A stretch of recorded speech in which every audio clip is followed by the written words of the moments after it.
Pernah kepikiran nggak sih kalau peristiwa-peristiwa besar dalam sejarah yang kelihatannya nggak ada hubungannya sama sekali, mungkin sebenarnya ngikutin skenario yang sama persis? Kayak ada semacam cetak biru tersembunyi yang diulang-ulang terus dari zaman ke zaman. Oke, yuk kita bedah bareng-bareng. Coba deh bayangin, di satu sisi ada kavaleri kuno, di sisi lain sebuah pesawat ulang-alik canggih, terus ada lagi operasi militer modern.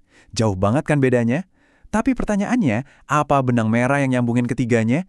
Nah, ini misteri yang akan kita pecahin hari ini. Oke, kita mundur jauh banget ke belakang ya, hampir 1400 tahun lalu. Bayangin ini, aliansi puluhan ribu tentara ngepung sebuah kota kecil di Madinah. Di atas kertas, ini sih bukan pertempuran, ini namanya pembantaian. Kelihatannya udah pasti kalah telak. Nah, kasus kedua ini mungkin banyak dari kita yang ingat. Puncak teknologi Amerika meledak di angkasa dan ditonton jutaan orang. Sebuah tragedi yang kayaknya murni karena kesalahan teknis.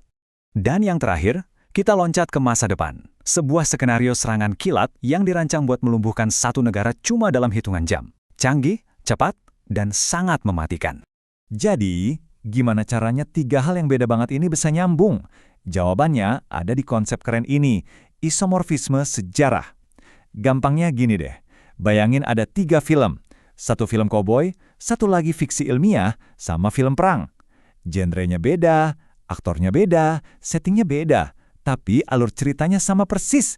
Pahlawan yang diremehin ngalahin penjahat yang terlalu percaya diri.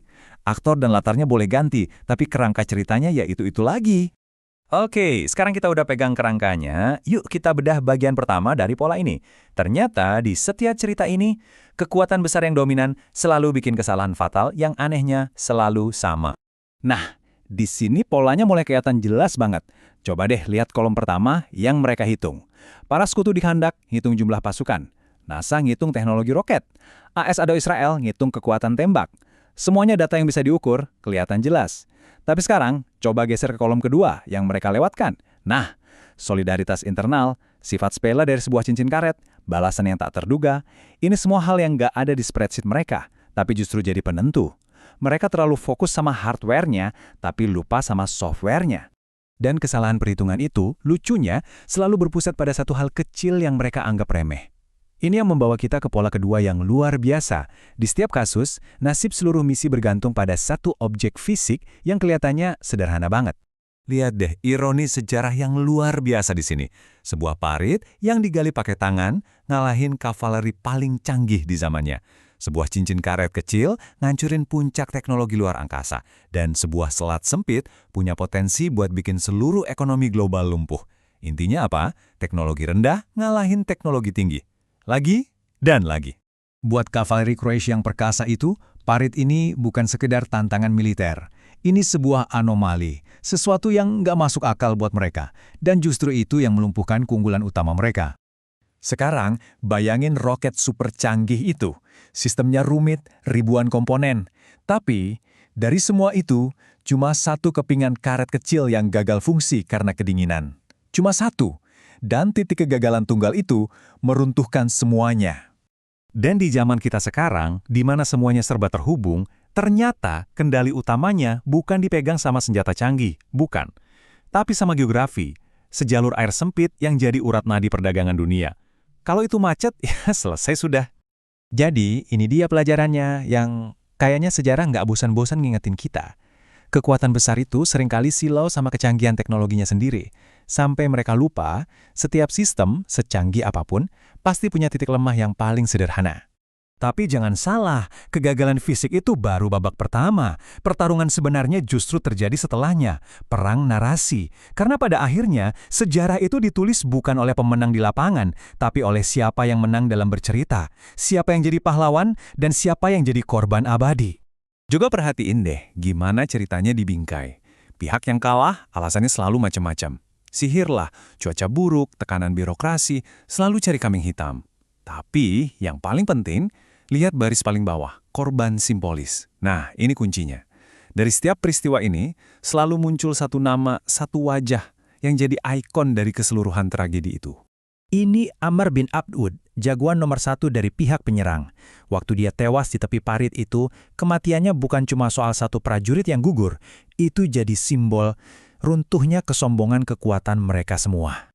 Lalu ada Krista McAuliffe. Dia kan bukan astronot profesional. Dia itu guru. Dia itu kita. Dia mewakili mimpi jutaan orang biasa. Makanya, waktu tragedi itu terjadi, rasanya personal banget buat seluruh bangsa. Nah, untuk skenario masa depan ini, sosok Ali Khamenei jadi pusat perang narasi. Buat para pendukungnya, dia itu martir perlawanan. Buat musuh-musuhnya, dia tiran yang akhirnya tumbang. Pertanyaannya adalah, cerita versi siapa yang bakal menang? Oke, jadi kita udah lihat 3 pola. Salah hitung yang fatal, simbol sederhana yang menipu, dan perang narasi. Sekarang kita gabungin semuanya, karena ini bukan cuma pola acak loh. Ini adalah resep, sebuah formula universal yang mengerikan tentang kenapa kekuatan besar selalu jatuh. Formulanya simpel banget. Pertama, kamu terlalu percaya diri sama kekuatan fisikmu. Kedua, kamu ngeremehin satu detail kecil yang ternyata krusial. Dan ketiga, slogan-slogan keren yang kamu pakai buat pembenaran justru jadi bumerang yang menghantui kamu selamanya. Nah, inilah inti dari semuanya. Peringatan yang diulang-ulang terus sama sejarah, kekuatan materi aja tuh nggak pernah cukup. Pasti selalu ada satu variabel kecil yang nggak kamu duga yang siap merusak semua rencana besarmu. Dan ini membawa kita balik lagi ke contoh terakhir kita. Coba kita terapkan formula ini ke skenario Operasi Epic Fury. Slogan yang kedengarannya mulia, gerbang menuju perdamaian, bisa dengan mudah jadi gerbang menuju perang abadi. Dan seruan ke rakyat Iran, rebut takdirmu, bisa secara tragis berubah jadi rebut kematianmu. Inilah kekuatan ironi sejarah. Jadi, pertanyaan terakhir ini buat Anda. Dengan cetak biru sejarah ini di tangan, gimana Anda membaca masa depan? Apakah sejarah akan mengulangi pola kemenangan, pola tragedi, atau pola kebuntuan yang tak ada habisnya? Jawabannya mungkin udah ada di depan mata kalau kita tahu harus melihat kemana.